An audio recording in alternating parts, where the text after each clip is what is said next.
Hello दोस्तों, कैसे हो आप? सभी बढ़िया होंगे। आपका भी बहुत सारे ऐसे क्वेश्चंस हैं जिनका मुझे आंसर देना बहुत ही ज़रूरी है। जैसे आपका जो क्वेश्चंस था कि 15 जुलाई को जो क्लास स्टार्ट होगा, तो क्या हम लोग हॉस्टल शिफ्ट करेंगे या नहीं करेंगे, इस चीज़ के भी बात करेंगे। सपोज दैट कि आपका गैप है तो उस चीज़ के भी बारे में हम लोग बात करेंगे। ये भी है कॉलेज की एफ़िलिएटेड है या नहीं है। इसके अलावा जो अभिषेक का क्वेश्चंस है कि ठीक है, ये इसने बोला कब होगा ओपन काउंसलिंग, इसमें बारे में आपसे पहले बात हो चुकी है। जिसका लो मार्क्स है उसके बारे में भी मैं बात करता हूँ। तो वीडियो शुरू करने से पहले सबसे पहले अगर आप नए हैं चैनल पे, जल्द से जल्द सब्सक्राइब करें। चलिए, मैं हमेशा लास्ट 2 ईयर से आपका मैं हेल्प करते आया हूँ, तो आपका जो क्लासेस है वो 15 जुलाई से स्टार्ट होने वाला है। तो मेरा एक रिक्वेस्ट होगा आपसे कि जब क्लासेस 15 तारीख से स्टार्ट होगा ना, तो फर्स्ट डे का एक वीडियो आप ज़रूर बनाओ, एक एक्सपीरियंस शेयर करो। जो नए आने वाले बच्चे हैं ना, उनको एक तरह से हेल्प होगा। और वो जो वीडियो है ना, आप मेरे को फॉरवर्ड करना, मैं उसे यूट्यूब पे डालूँगा, क्रेडिट आपका रहेगा। इससे क्या फ़ायदा होने वाला है कि जो नए स्टूडेंट्स आने वाले हैं उनको फ़ायदा होने वाला है, क्योंकि मैंने तो अपना काम कर दिया, मैंने आपको हेल्प किया, लेकिन आपका भी एक कर्म बनता है कि आप जो नए स्टूडेंट्स आने वाले हैं उनको भी आप हेल्प करो, ठीक है? तो सबसे पहला जो क्वेश्चंस होता है, क्या 15 जुलाई को जब क्लासेस स्टार्ट होने वाला है, कहते हैं लिखा है, तो हॉस्टल की अलॉटमेंट होते ही वहाँ शिफ्ट होने दिया जाएगा या कुछ टाइम लगा देगा? देखो, मैं सबसे पहले बात करता हूँ, चाहे वो बॉयज़ हो चाहे गर्ल्स हो, ठीक है? न्यू और ओल्ड जितने भी स्टूडेंट्स हैं, दोनों के लिए एक नया लिस्ट आता है, ओके? सपोज दैट कि आप एक न्यू स्टूडेंट हो, तो आपके लिए एक नया, आप लोग के लिए एक फॉर्म आएगा जहाँ पे फिल करना, फिलहाल अभी आया नहीं है, आएगा जैसे मैं आपको नोटिफाई कर दिया जाएगा। लगभग फर्स्ट काउंसलिंग जो है उसके बाद मोस्ट प्रोबेबली जितने भी से हैं वो आ जाता है, ठीक है? मैं आपको तुरंत इन्फॉर्म कर दूंगा, उसके लिए वो एक अलग से मैं वीडियो बना दूंगा, ओके? तो जब आप फॉर्म फिल करते हो, तो है क्या कि 15 जुलाई से पहले एक लिस्ट आता है, ठीक है? उस लिस्ट में आपका नाम होगा कि आपको इस हॉस्टल अलॉट किया जाएगा। मैं आपको फिर से बता दूं, कोई भी हॉस्टल अलॉट किया जाएगा, आपको उसी हॉस्टल लेना ज़रूरी है। यदि आपको नहीं लेना है तो प्रोवोस्ट मैम से जाके आप कॉन्टैक्ट करो। कुछ हो सकता है, अलग बात है, लेकिन मोस्ट प्रोबेबली नहीं होता है। रिक्वेस्ट करने पे कुछ ना कुछ हो जाता है, अलग बात है। अगर कॉन्टैक्ट हैं आपके, कोई प्रोफेसर्स थे, तो डायरेक्ट बात किया जा सकता है, या फिर कोई ना कोई रिकमेंडेशन होना चाहिए, अदरवाइज़ कुछ नहीं होने वाला, मैं आपको पहले बता दूँ।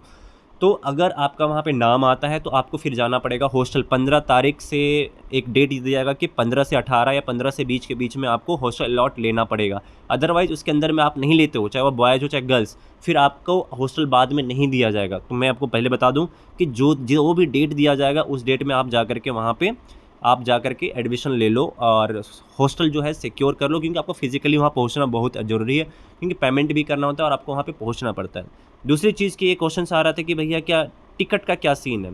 क्योंकि एक ऑप्शन आ रहा था कि भैया मैं ओडिशा से हूँ, तो मैं कैसे वहाँ पहुँचूँ?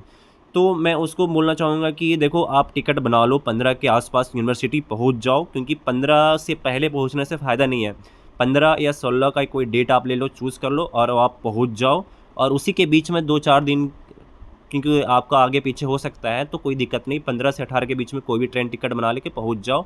उसी समय आपका फिजिकल काउंसलिंग भी हो जाएगा, मतलब क्या कहते हैं, सॉरी, जो आपका वेरिफिकेशन है वो भी हो जाएगा। आप हॉस्टल भी अलॉटमेंट करवा सकते हो, ठीक है? नेक्स्ट क्वेश्चन है कि भैया मेरा मार्कशीट अभी तक नहीं आया है, कोई डॉक्यूमेंट वेरिफिकेशन में क्या करना है? देखो, फिलहाल जब तक नहीं आता है तब तक आप अंडरटेकिंग दे सकते हो। और इसमें भी एक डेट होता है कि, क्योंकि पिछला बार ऐसा डेट था कि आप नवंबर के बाद अगर आप सबमिट करते हो तो 1000 रुपीज़ आपको फ़ाइन लगेगा। तो ऐसे करके रहता है, तो आप जितना जल्दी आप वेरिफिकेशन के लिए कर दोगे, उतना भी आपके लिए बेटर हो जाएगा, ठीक है? हेलो सर, ये कॉलेज के बीएड के लिए एनसीटी, देखो बात ये है भैया कि ये कॉलेज नहीं है, ये यूनिवर्सिटी है जो ऑलरेडी यूजीसी से ये रिकॉग्नाइज है, ठीक है? एनसीटी के बारे में मुझे आइडिया नहीं है ब्रो, उसके लिए सॉरी, बट ये this is a central university, और ये जो है सेंट्रल डायरेक्ट वहाँ से इनका एफिलेटेड होता है। हाँ, इसका क्वेश्चन ये है कि ओपन काउंसलिंग कब होगी? देखो, ओपन काउंसलिंग के लिए पहले क्राइटेरिया आपको बार-बार हर एक वीडियो में आपको बताते गया हूँ मैं, कि थर्ड काउंसलिंग के बाद अगर सीट्स ज़्यादा वैकेंट होती है तो फोर्थ काउंसलिंग होती है, यदि कम वैकेंट होती है उसके लिए ओपन काउंसलिंग होती है। ओपन काउंसलिंग तब होगी जब सीट वैकेंट रहा। मैं बार-बार बोल रहा हूँ, फर्स्ट, सेकंड, थर्ड 3 काउंसलिंग होती है। 3 काउंसलिंग के बाद अगर सीट वैकेंट हुआ, तो आपको ओपन काउंसलिंग के लिए बुलाया जाएगा, अदरवाइज़ फिर नहीं बुलाया जाएगा। सपोज दैट कि 3 काउंसलिंग में सारा सीट फुल हो गया, तो फिर आपको नहीं बुलाया जाएगा, सिंपल सा बात ये है। अगला है कि देखो, 187 मार्क्स जो है सही है, फीमेल हरियाणा यूनिवर्सिटी बेस्ट होगा। देखो, मेरा मानना है कि बेस्ट हर एक यूनिवर्सिटी होता है, पढ़ना आपको होता है। प्रोफेसर्स जो होते हैं एक एक बढ़िया बढ़िया प्रोफेसर्स हैं, चाहे वह डी हो, JNU हो, चाहे अलग हर एक यूनिवर्सिटी में जो प्रोफेसर्स ना अच्छे होते हैं, लेकिन डिपेंड करता है आप पे। लेकिन मेरा मानना है कि BHU JNU बेस्ट रहता है, देन आप CUH यूज़ कर CUH आप ले सकते हो। DU से बेस्ट CUH है, मेरा मानना ही ऐसा है। देखो ठीक है, एडमिशन में सेल्फ स्टडी, देखो यहाँ पे बात ये है कि हर एक हॉस्टल, चाहे वह बॉयज़ हो चाहे वह गर्ल्स हो, हर एक हॉस्टल में एक रूम ऐसा अलॉट किया गया है जहाँ पे आप 24 आवर जा कर के बैठ के पढ़ाई कर सकते हो। वहाँ पे AC भी रहता है। माना कि गर्ल्स हॉस्टल में जो रूम है वहाँ पे AC नहीं है, इन फ्यूचर हो सकता है लग जाएगा जब आप लोग एक तरह से कंप्लेन करोगे। और एक चीज़ आपको बता दूँ, कुछ भी यूनिवर्सिटी में कहीं भी अगर कुछ भी कंप्लेन करना है, डायरेक्ट आप प्रोवोस्ट को कर दो। अगर वहाँ पे भी सुनाई नहीं हो रहा है तो डायरेक्ट एक ईमेल कर दो, जो हमारे VC सर है उनका ईमेल आईडी पे कर दो, आपको रिस्पांस मिल जाएगा 1 से 2 दिन के अंदर में। ठीक है, देखो गैप ईयर नहीं होता है भाई। देखो अगर आपका जो सेशन है 2022 से 24 होता है या 22 से, तो आपका अगर 2020 से 2023 अगर सेशन है ना, तो वो सेशन के बीच में आता है। तो ऐसा नहीं है कि आपको गैप सर्टिफिकेट दिया जाएगा। अब जैसे बोल रहे हैं कि 114 बायोटेक जनरल कैटेगरी में क्या होने का चांस है। देखो भाई, मेरा मानना ये है कि अगर थर्ड काउंसलिंग तक आपका नाम नहीं आता है तो आप एटलीस्ट ओपन काउंसलिंग में 100% प्रेजेंट हो जाओ। क्या पता वहाँ पे आपको 100% भी सिक्योर आपको मिल जाएगा सीट, क्योंकि मोस्ट प्रोबेबली ज़्यादा तो जो सीटें हैं ना, आपको मैं बता दूँ 100 सीट में से जो 70% जो सीट होती है ना, वो सिर्फ ओपन काउंसलिंग से भरती है। और जो 30% सीटें होती है मात्र ऑनलाइन काउंसलिंग से होती है। तो इसलिए मैं कहता हूँ कि जो चांसेस होते हैं ना, आपका लगभग 80 to 90% तक इंक्रीज़ कर जाता है। ठीक है भैया, मेरा 143 है पॉलिटिकल साइंस OBC कैटेगरी, क्या सेकंड लिस्ट पे हो सकता है। देखो हो सकता है 143 आपका अच्छा मार्क्स है, अगर ऑनलाइन काउंसलिंग नहीं तो ओपन काउंसलिंग में आपका 100% आपको हो सकता है।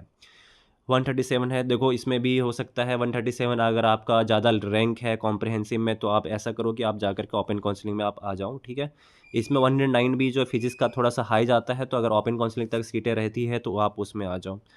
बहुत सारे ऐसे क्वेश्चंस हैं जो मैंने आपको पहले भी जवाब दे चुका है और इसमें भी आपको जवाब दे चुका है। देखो आपको जैसे कि इसका जो क्वेश्चन है कि बीएड वालों को हॉस्टल मिलता है, ऑफ कोर्स ब्रो मिलता है। मोस्ट प्रोबेबली जितना ऑनलाइन काउंसलिंग में आते हैं बीएड वाले उनको मिल जाता है, लेकिन जो ओपन में आते हैं उनको नहीं मिलता है। मोस्ट प्रोबेबली नहीं मिलता, कुछ मिल गया अलग बात है, लेकिन नहीं मिलता है।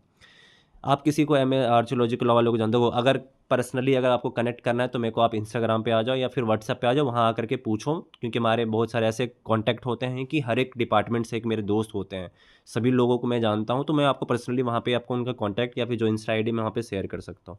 95 इंग्लिश PG एनी चांस। देखो अगर आप लोग क्वारीज लिखते हो ना, तो साथ में कैटेगरी भी लिख दो कि भाई मेरा ये कैटेगरी है, कॉम्प्रिहेंसिव लिस्ट में मेरा नाम इस रैंक में है। तो इससे थोड़ा जज करने में मुझे अच्छा लगता है कि उसमें बता सकता हूँ कि क्या हो सकता है क्या नहीं हो सकता है।